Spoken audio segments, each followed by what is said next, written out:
क्या कहा? पैसे नहीं? तो एक काम कर। हाँ साहब बताइए क्या करूं? देख मेरे नर्सिंग होम का गेट खुला है कि बंद? कहा सरकार वो तो खुला है।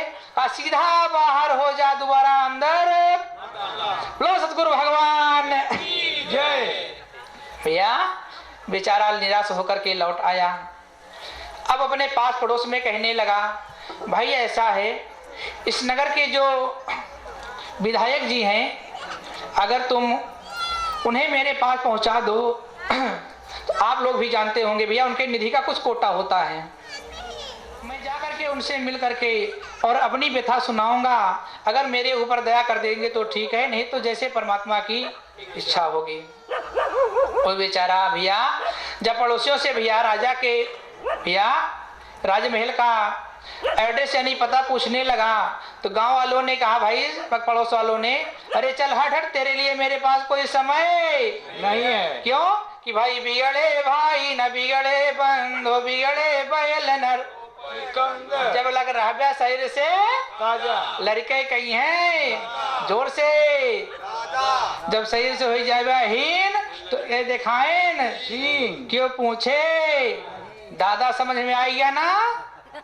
पूरा पूरा बोलो सतगुरु भगवान की जय। हाँ भैया बेचारा क्या करे, ठहरा गरीब। भैया उसे भी कहा जाता है भैया क्या? अरे बनखंड दरखत काटे न कोई, सीधे पर यार चलाए गए। विषधारी को दूध पिलाया गया, के चूहे कटिए में लगाए गए। देवी को शेर चढ़ावे न कोई, सब बकरे बेचारे सताए गए। धनवानों का बाले नवा का हुआ, सब निर्धन बेचारे सताए गए। है ना भैया?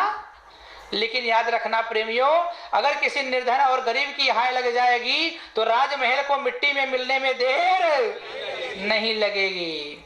पता नहीं कितनी रियासतें कितने राजमहल जाकर के आज मिट्टी में गर्त समा गए और कुल में दीपक जलाने वाला कोई नहीं रह गया। भैया वो बेचारा परेशान रह गया, कोई उनको सुनने वाला ना था। भैया तो बनखंड दरखत काटे न कोई, और सीधे पर आ रहा। आप जब जंगल में बाग में जाते हैं, जब तक आपको सीधी लकड़ी मिलती है कोई टेढ़ी काटने को राजी भैया वो सीधे से पहले देख लेगा ये मेरे काम की है कि नहीं। नहीं कौन इसमें अपना समय बर्बाद करे भैया।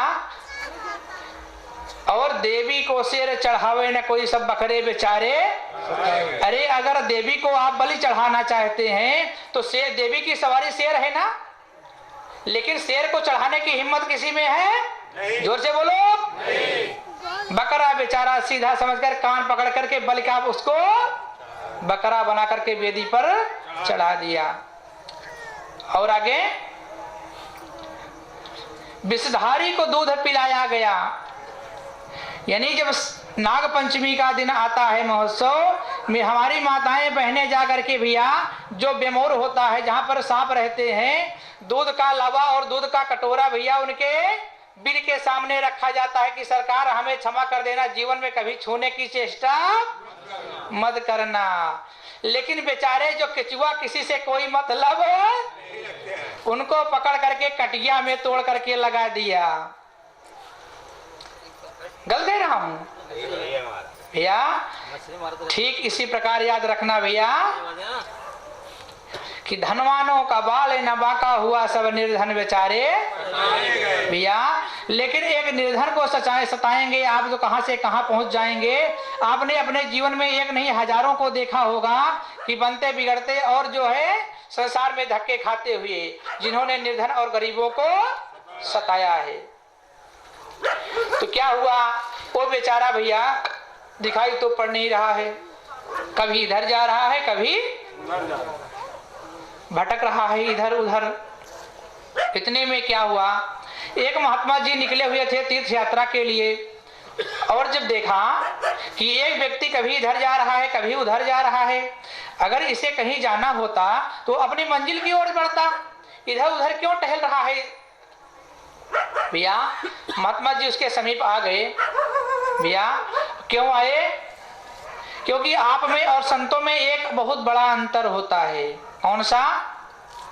अरे संत हृदय नवनीत समाना, कहा कवि न पर कही न जाना।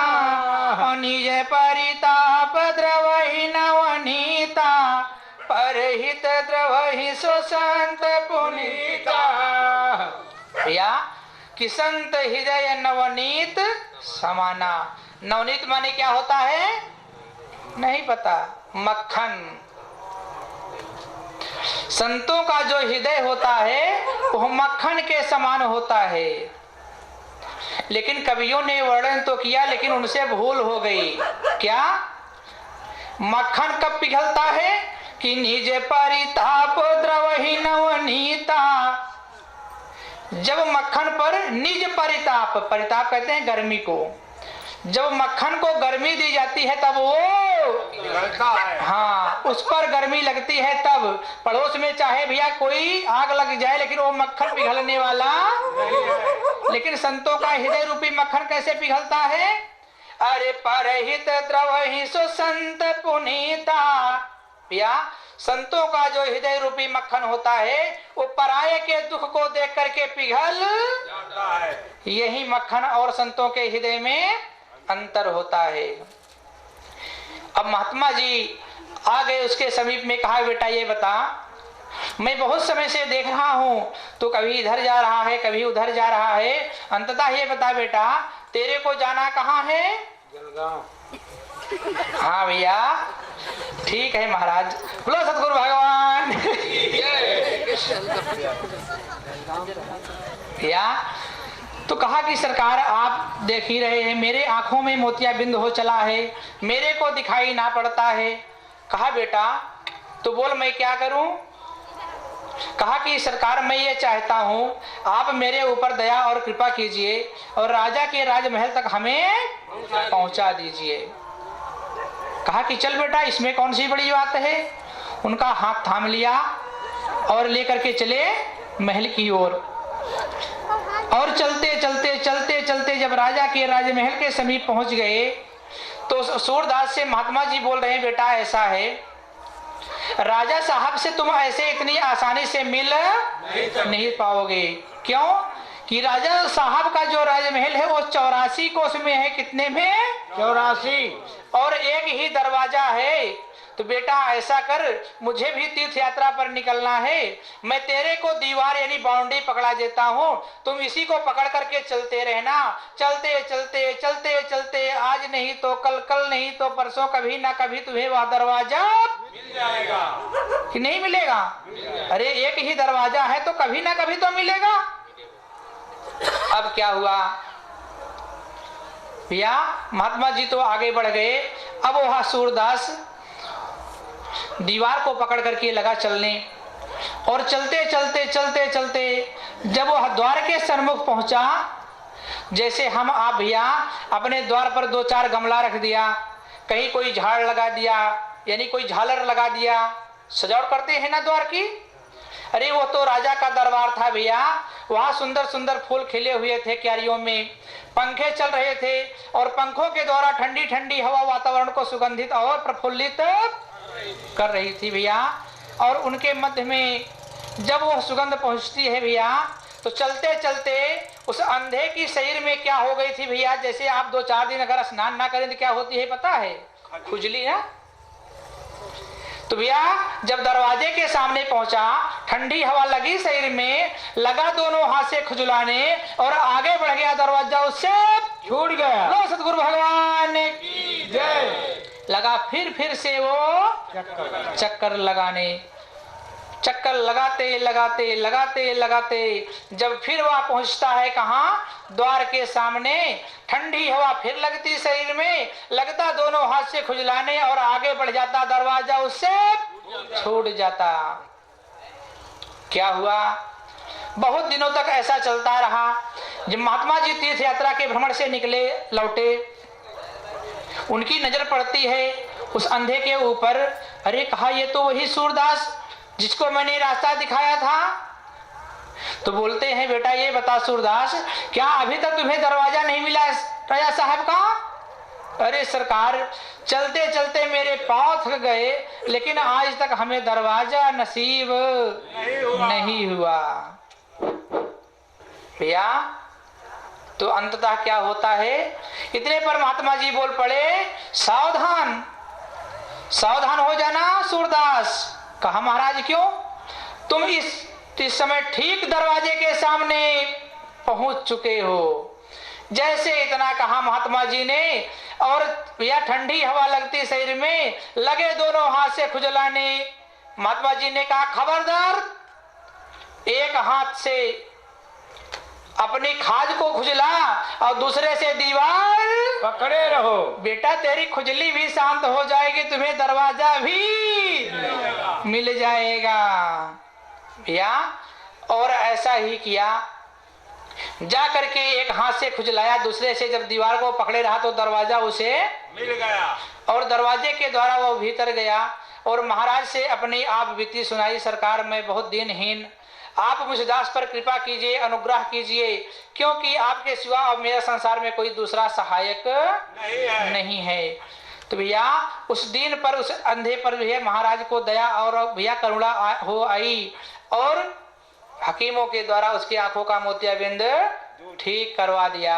बोलो श्री सतगुरु भगवान की जय। हाँ भैया, तो ठीक इसी प्रकार भैया, तो ठीक इसी प्रकार इस संसार के अंदर हम ही आप अंधे हैं। कौन? जोर से बोलना, धीरे से नहीं बोलने का, जोर से बोलने का। भैया हम सब अंधे हैं। आप कहेंगे महाराज जी मेरे दोनों आंखें खुली, और आप कहते हैं अंधे। मैं बता रहा हूं कि आप कहां पर अंधे हैं। कोई धन में अंधा है, कोई बल में अंधा है, कोई रूप में अंधा है, कोई जाति में अंधा है, कोई परिवार में अंधा है कि नहीं? अगर ना होना तो बोल देना, है ना? कहीं ना कहीं भैया हर कोई अंधा है। और उस परमात्मा की याद कब आती है पता है? कि भाई हिना रंग लाती है पत्थर पर घिस जाने के बाद, सुरफुरु होता है इंसान ठोकरें खाने के बाद। हिना माने क्या होता है भैया? मेहंदी। मेहंदी कब रंग लाती है? मेहंदी के पेड़ के नीचे सो जाए, आपकी शरीर लाल नहीं होगी, सिर पर रख लेंगे फिर भी लाल नहीं होगी। कब होगी? जब सिल और बट्टे पर उसकी नसनाड़ी हड्डी और पसली को एक कर दिया जाएगा, तब लाली निकलेगी, अन्यथा निकलने वाली नहीं है। ठीक इसी प्रकार इस गृहस्थी रूपी सिलबट्टे पर जब तक हमारी आपकी रसनाली हड्डी पसली एक नहीं हो जाती है, तब तक गुरु का जो है वह नाम रूपी जो रंग है वो बाहर निकलने वाला नहीं है ना। है आपके ही पास। लेकिन जब ठोकर लगती है भैया, तो क्या हुआ भैया? तब याद। तो जब हम आप परेशान हो गए तो हम आप ढूंढते हैं इलाज। संसार में, समाज में पूछते हैं भाई मैं तो बड़ा परेशान हूँ। कोई कहता मैं बहुत तंग आ चुका हूँ परिवार से, कोई कहता मैं नौकरी से तंग आ गया हूँ, कोई कहता मैं घर से तंग आ गया हूँ। भैया ऐसा होता है, लेकिन इसका जो जवाब है भैया, इसका जो समाधान है इस संसार के पास नहीं होता है। तब हम आप कहाँ पहुंच जाते हैं? संत महापुरुषों के सानिध्य में भैया। तो जो 84 लाख योनियां हैं, यही 84 कोष का कोट है। तो आपने 84 बहुत सुना होगा भैया, लेकिन 84 में कौन कौन होते हैं पता है? नहीं ना? तो मैं बता रहा हूं कि 9 जलचर 10 व्योमचर अकृमि 11 वन 20 84 लाख योनिया 4 कीस पशु 30। 9 लाख की योनिया जल में रहने वाले जीवों की है, 10 लाख की योनिया आकाश में पक्षियां उड़ा करती हैं, 11 लाख की योनिया पृथ्वी में कीड़े और मकोड़े धंसे हुए हैं, और 20 लाख के अंदर में कौन है? पेड़ और पौधे। 30 लाख में पशु हैं, 4 लाख में भालू और बंदर होते हैं। तो जब हम आप इन 84 लाख योनियों का भ्रमण करते करते, और मानव शरीर ही एक दरवाजा है भगवान रूपी राजा से मिलने के लिए, जब हम आप इन 84 का भ्रमण करते करते करते करते मानव सही रूपी दरवाजे के सामने पहुंच गए तो भैया मास्टर पता है कौन सी खुजली हो गई? जोर से बोला नहीं। खुजली कौन सी पकड़ लिया? कहीं टीवी है, कहीं सिनेमा है, नाच है, नौटंकी है भैया। बालापन खुजलाया, जवानी खुजलाया, बुढ़ापी खुजलाया, खुजलाते खुजलाते बोलो सतगुरु भगवान लगे फिर से चक्कर लगाने। लगाते लगाते जब फिर कभी सैर मिली तो लगे फिर से। तो भैया हमें आपको संत महापुरुष मिल गए, कहा बेटा खबरदार, एक हाथ से अपनी खाज को खजुलाना, दूसरे से दीवार को। एक हाथ से तुम गुरु की भक्ति और भगवान का भजन करना और दूसरे से संसार और परिवार के और समाज की सेवा करना। बेटा तेरा लोक और परलोक दोनों बोलो श्री सतगुरु भगवान। तो आप लोग एक हाथ से खुजलाएंगे कि दो से? एक से कौन कौन खुजलाए? जरा हाथ तो उठाए ऊपर को, कौन कौन खुजलाएगा एक से? मैं सबको पहचान रहा हूं, याद करना, सबकी खबर लूंगा। या एक से खुजलाओगे तो बेड़ा पार हो जाएगा, लोक परलोक दोनों संवर जाएगा। दो से खुजलाओगे तो भैया कहीं के रहे नहीं जाओगे। जब जिज्ञासु भक्त को यह ज्ञान होता है वो क्या कहता है कि हे गुरुदेव आपको धन्यवाद है, आपको बारंबार कोटिन प्रणाम है सरकार। अगर आपका हमें आसानिध्य न मिला होता तो हमारी यह अंतर आत्मा कभी परमात्मा गुरुदेव की भक्ति और भजन को स्वीकार करने के लिए तैयार। तो अब तैयार है कि नहीं? जोर से बोलो भाई। कितने लोग हैं कि आवाज नहीं निकल रही है? बोलो सतगुरु भगवान भैया। तो जब जिज्ञासु भक्त को ज्ञान होता है भैया तो वो भक्त क्या कहता है कि हे गुरुदेव कल्प कल्पों में तेरी निशानी रे, कल्प कल्पों में तेरे निशानी रे, कल्प कल्पों में तेरे निशानी रे, कल्प कल्पों में तेरी निशानी रे, कल्प कल्पों में तेरे निशानी रे, कल्प कल्पों में तेरे निशानी रे। मेरे सतगुरु अमर तेरी बाणी रे, मेरे सतगुरु अमर तेरे बाणी, मेरे सतगुरु अमर तेरे बाणी रे, कल्प कल्पों में तेरी निशानी रे, मेरे सतगुरु अमर तेरी बाणी रे, मेरे सतगुरु अमर तेरे बाणी रे, मेरे सतगुरु अमर तेरे बाणी रे। हाँ भैया, कल्प माने क्या होता है भैया? जैसे वजन अगर हमें आपको ज्ञात करना है तो भैया उसके लिए क्या होता है? मिली सेंटीडेसा भैया, यानी कि ग्राम का, यानी कि बाट का हम आप सहारा लेते हैं। 1 किलो, आधा किलो, 2 कुंटल, 4 कुंटल होता है ना। तो इसी प्रकार ये समय का पैमाना है कल्प। एक कल्प में 14 मनवंतर होता है। कितना? 14। और एक मनवंतर में 71 चतुर्युग होते हैं। सतयुग, त्रेता, द्वापर, कलयुग 71 बार आएंगे और जाएंगे तो एक मनवंतर बीतेगा। इस प्रकार 14 मनवंतर बीतने के बाद एक कल्प पूरा।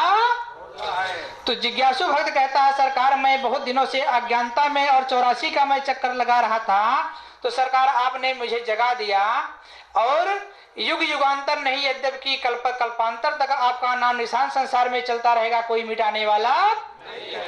क्यों?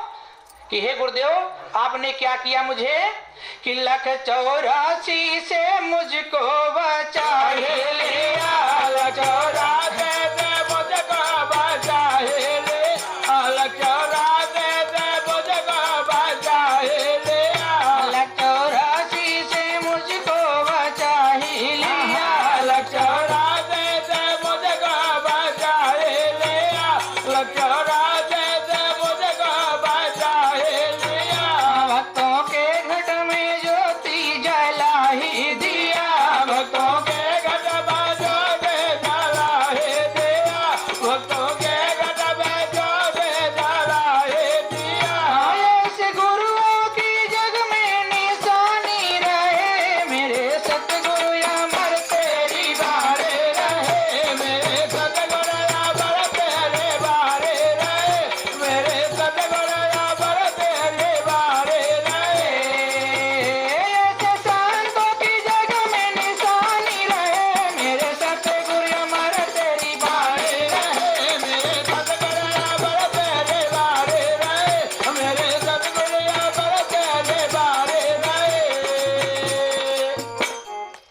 हाँ भैया, तो हे गुरुदेव आपने किया क्या? 184 से मुझको बचा ही लिया। अगर आप मुझे ना मिले होते तो सरकार मैं तो दोनों से खुजलाते खुजलाते पता नहीं कितने जन्मों तक खुजलाता रहता, कभी जीवन मुक्त होने वाला। तो सरकार आपकी दया और कृपा हुई और मैं एक हाथ से अब गुरु की भक्ति करूंगा, दूसरे से परिवार और समाज की सेवा करूंगा, लोक और परलोक को इस मानव जीवन में संवार और सुधार ले जाऊंगा। तो 184 से मुझको बचा ही लिया। पहला कार्य आपने ये महान कार्य किया कि हमें आपने 84 के बंधन से मुक्त, भक्तों के घट में ज्योति, जो हमारी यह जीवात्मा जन्म जन्मांतर से परमात्मा गुरुदेव के नाम से अचेत होकर के संसार के विषयों में अनुरक्त रह करके और उसी में अपने आप को रमा रखा था। सरकार आपकी दया और कृपा